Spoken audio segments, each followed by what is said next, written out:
Movie की शुरुआत होती है विक्टर से, जो एक कार एक्सीडेंट में घायल हो जाता है। जब उसकी आंख खुलती है तो वह खुद को अपने कमरे में पाता है, जहां उसके बनाए कुछ पुराने आर्किटेक्चरल मॉडल्स पड़े होते हैं। जब वह अपने घर से बाहर निकलता है तो उसे एक अजीब सी दुनिया दिखाई देती है, जहां सारी बिल्डिंग्स और लोग टूट-फूट और सड़ीगली हालत में दिखाई दे रहे थे। ये सब देखकर विक्टर थोड़ा डर जाता है। तभी उस पर एक अजीब सा क्रिएचर हमला कर देता है। उस हमले के बाद कुछ लोग उसकी मदद के लिए आते हैं और उसे एक सेफ जगह पर ले जाते हैं। विक्टर को कुछ समझ नहीं आता, लेकिन तब उनमें से एक आदमी बम लेकर उन क्रिएचर्स के सामने जाकर आत्महत्या कर लेता है, जिससे बाकी लोगों की जान बच जाती है। वे तीनों कुछ दूर जाकर एक बस में चढ़ते हैं।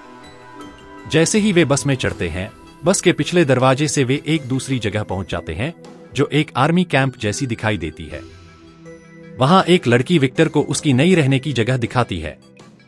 जैसे ही विक्टर सोने की कोशिश करता है, उसे फिर से अपनी पुरानी यादें आने लगती हैं और वह अपने कमरे की दीवारों पर उन्हें देखता है। उसे अपने कमरे में वही कार भी दिखाई देती है जिसमें उसका एक्सीडेंट हुआ था। अब ग्रुप का लीडर विक्टर को बाहर ले आता है और बताता है कि इस दुनिया में हर किसी के पास कुछ एक्स्ट्रा ऑर्डिनरी पावर होती है, जो उनकी सोच पर आधारित होती है। लीडर विक्टर से उसकी पावर दिखाने के लिए कहता है, लेकिन विक्टर को कोई पावर का एहसास नहीं होता। अगले दिन वे सभी कुछ ढूंढने के लिए निकलते हैं, जहां उनका सामना कुछ गॉड्स से होता है। उन्हें हराने के बाद वे सभी एक वाटर टैंक जैसी जगह पर पहुंचते हैं, जहां वे एक टैंक निकालने की कोशिश करते हैं। तभी वहां क्रिएचर्स आ जाते हैं और उनके साथी की उम्मीद टूट जाती है, लेकिन अचानक विक्टर को अपनी पावर का एहसास होता है और वह अपने साथी को क्रिएचर्स के हाथों मरने से बचा लेता है। वे सभी सुरक्षित कैंप तक पहुंच जाते हैं और अब मिलकर एक सेफ आइलैंड बनाने का प्लान करते हैं, जहां कोई क्रिएचर न हो और वे शांति से रह सकें। उस जगह को बनाने में विक्टर का अहम रोल होता है, क्योंकि उसकी पावर आर्किटेक्चरल थी। विक्टर अकेले जाकर अपनी पावर को प्रैक्टिस करने लगता है। तभी पीछे से फ्लाई आती है और उसके बनाए हुए स्ट्रक्चर्स को देखकर हैरान हो जाती है। वह उसके कमरे में जाकर उसकी पुरानी यादें देखने लगती है। अगले दिन वे सभी हथियार और संसाधन लेकर कैंप से निकलते हैं, एक सेफ जगह की तलाश में। आधे रास्ते में पहुंचते ही एक महिला को क्रिएचर्स के आने का एहसास होता है और सभी सतर्क हो जाते हैं। विक्टर पर क्रिएचर्स हमला करते हैं, लेकिन एक आदमी उसे बचा लेता है। अब ग्रुप का लीडर फैंटम क्रिएचर में बदलने लगता है। किसी को नुकसान न पहुंचे, इसलिए फैंटम उस जगह से तुरंत भाग जाता है, इससे पहले कि वह पूरी तरह से क्रिएचर में बदल जाए।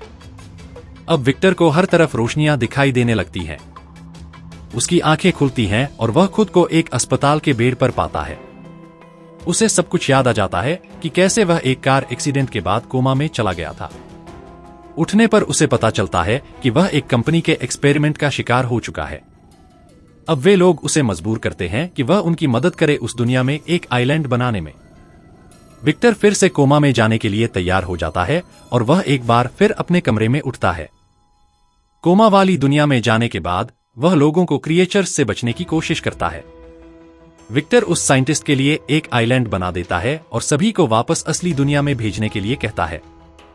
लेकिन चूंकि वे लोग उस साइंटिस्ट के सारे सीक्रेट्स जान चुके थे और उस दुनिया के बारे में भी, जिसे साइंटिस्ट ने कोमा में बनाई थी, साइंटिस्ट उन्हें मारने की कोशिश करता है। वह उनके ब्रेन में ऑक्सीजन की सप्लाई बंद कर देता है। सभी मरने वाले होते हैं, तभी उन्हें बचने का एक रास्ता दिखाई देता है। वे सपनों की दुनिया में खुद को ढूंढने लगते हैं ताकि सपने से बाहर आ सकें।